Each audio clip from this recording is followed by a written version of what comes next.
Selamat sore, perkenalkan nama saya Gabriel Grenatan Krisnalilo. Saya berasal dari Provinsi Sulawesi Tenggara, lebih tepatnya berada di Kota Kendari. Berikut ini saya akan mengategorisasikan kegiatan perlindungan kawasan hutan.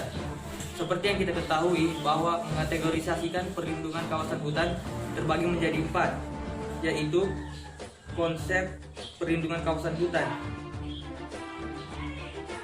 1. Dasar hukum tentang pelaksanaan perlindungan hutan dan lahan di Indonesia adalah A.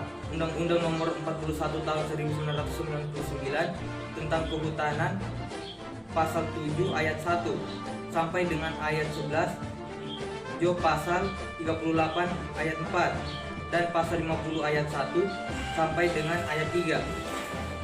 B. Undang-Undang Nomor 5 Tahun 1990 tentang Konservasi Sumber Daya Alam Hayati dan Ekosistem, Pasal 40 Ayat 1 sampai dengan Ayat 4, JIS, Pasal 19 Ayat 1, Pasal 21 Ayat 1 dan Ayat 2, dan Pasal 33 Ayat 1 dan Ayat 3. C. Undang-Undang Nomor 18 Tahun 2013 tentang pencegahan dan pemberantasan perusakan alam. D. Kitab Undang-Undang Hukum Pidana atau KUHP Pasal 55 dan Pasal 56. Sesuai dengan amanah Undang-Undang Nomor 41 1959 tentang Kehutanan, yang dimaksud dengan perlindungan hutan adalah A. Mencegah dan membatasi kerusakan hutan, kawasan hutan, dan hasil hutan yang disebabkan oleh perbuatan manusia, ternak, kebakaran, daya-daya alam, hama, dan penyakit. B. Mempertahankan, menjaga hak-hak negara, masyarakat, dan perorangan atas hutan, kawasan hutan, hasil hutan, investasi, serta perangkat yang berhubungan dengan pengolahan hutan. Perlindungan hutan ditujukan kepada perlindungan hutan terhadap hutan, kawasan hutan, dan hasil hutan, dan terhadap hak-hak negara, masyarakat, dan perorangan atas hutan, kawasan hutan, hasil hutan, investasi, serta perangkat yang berhubungan dengan pengolahan hutan dari segala bentuk ancaman, gangguan, dan tindak pidana terhadap hutan, kawasan hutan, dan hasil hutan, agar A. Kerusakan hutan dan kawasan hutan dapat dibatasi dan dicegah. B. Tidak terjadi pemanfaatan hasil hutan, kayu, non-kayu, tumbuhan dan satwa liar, serta jasa lingkungan hutan secara ilegal. C. Hak-hak negara, masyarakat, dan perorangan yang berhubungan dengan kehutanan dapat dipertahankan dan dijaga.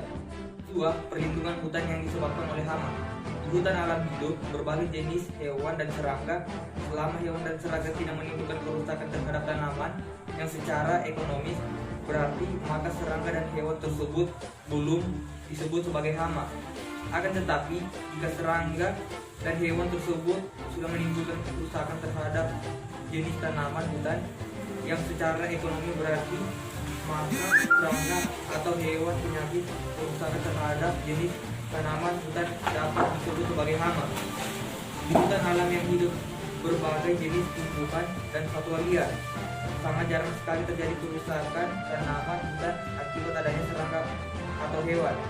Keadaan ini dikarenakan adanya hubungan antara makhluk hidup dan lingkungannya di hutan alam secara kompleks sehingga memperkuat kestabilan ekosistem. Berbeda dengan hubungan secara makhluk hidup dan lingkungannya di areal hutan tanaman industri yang cenderung monokultur atau memiliki keanekaragaman hayati rendah telah membuat kondisi ekosistem yang labil. Keadaan ini yang memicu terjadinya hama tanaman hutan. Hukum ekologi yang menyatakan bahwa makin rendah keragaman hutan area, maka keadaan area tersebut makin stabil.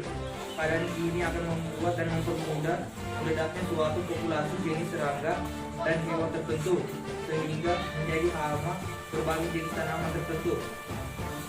Apabila populasi marga satwa tersebut berlebihan atau overpopulation, maka akan menimbulkan kerusakan dalam ekosistem hutan.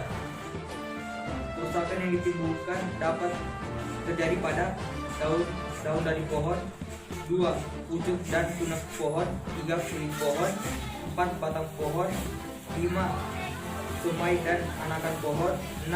Biji dan buah, dan 7. Kerusakan tidak langsung akibat luka dan yang ditimbulkan 8. Menjadi pemangsa atau memakan populasi spesies lainnya. Di Indonesia, pada umumnya kerusakan hutan akibat satwa liar ditimbulkan oleh rusa, bajing, tikus, babi, kelinci, dan burung.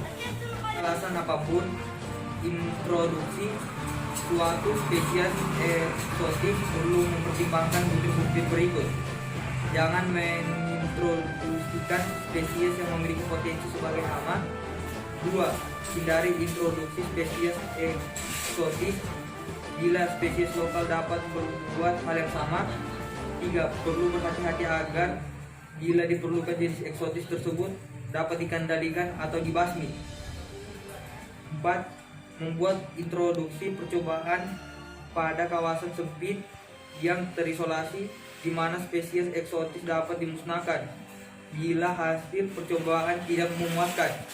5. Jenis eksotis penting, misalnya sayuran yang ditanam untuk mengonsumsi staf hewan pengangkut barang untuk keperluan pengolahan harus seminimal dan ditempatkan di luar kawasan yang melindungi, atau bila mana lebih praktis dibatasi pada kawasan perkembangan. 3. Perlindungan kawasan hutan yang disebabkan oleh penyakit. Hutan dikatakan sakit apabila pepohonan yang ada di dalamnya mengenai tekanan secara terus-menerus oleh faktor biotik ataupun faktor abiotik lingkungan sedemikian rupa hingga menimbulkan kerugian. Kerugian ini dapat berbentuk kualitas maupun tegangan pohon. Kegiatan perlindungan hutan dari penyakit tanaman hutan pada dasarnya sama dengan perlindungan hutan dari hama tanaman, yaitu berupa kegiatan untuk pengendalian penyakit yang meliputi sistem silvikultur, 2. Secara fisik mekanik, 3. Secara hayati atau biologi, 4. Menggunakan peraturan perundang-undangan, 5. Mengendalikan secara genetik, 7. Pengolahan hama terpadu atau PHT, 4. Kegiatan perlindungan kawasan hutan yang disebabkan oleh manusia dan daya alam. 1. Kegiatan perlindungan hutan yang disebabkan oleh manusia.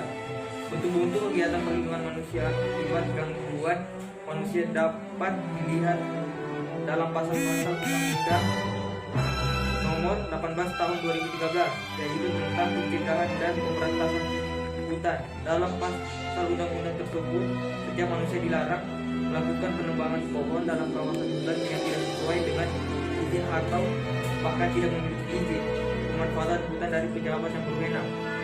B. Membuat, membongkar, mengeluarkan, mengangkut, menguasai, dan atau memiliki hasil penebangan di kawasan hutan tanpa izin. Yang kedua, kegiatan perlindungan kawasan hutan yang disebabkan oleh daya ganggu alam. Gangguan kawasan hutan yang disebabkan oleh daya ganggu alam secara prinsip tidak dapat dihindari karena luar kekuatan manusia. Upaya-upaya yang dilakukan dalam rangka perlindungan hutan dari daya-daya alam terdiri dari letusan gunung berapi. Kegiatan yang dapat dilakukan yaitu pemantauan proses alam dan normalisasi secara saluran lahan. B. Tanah longsor. Kegiatan yang dapat dilakukan yaitu pembuatan terase ring dan penanaman jenis tanaman berakar dalam. C. Banjir. Kegiatan yang dapat dilakukan yaitu reboisasi dan penghijauan.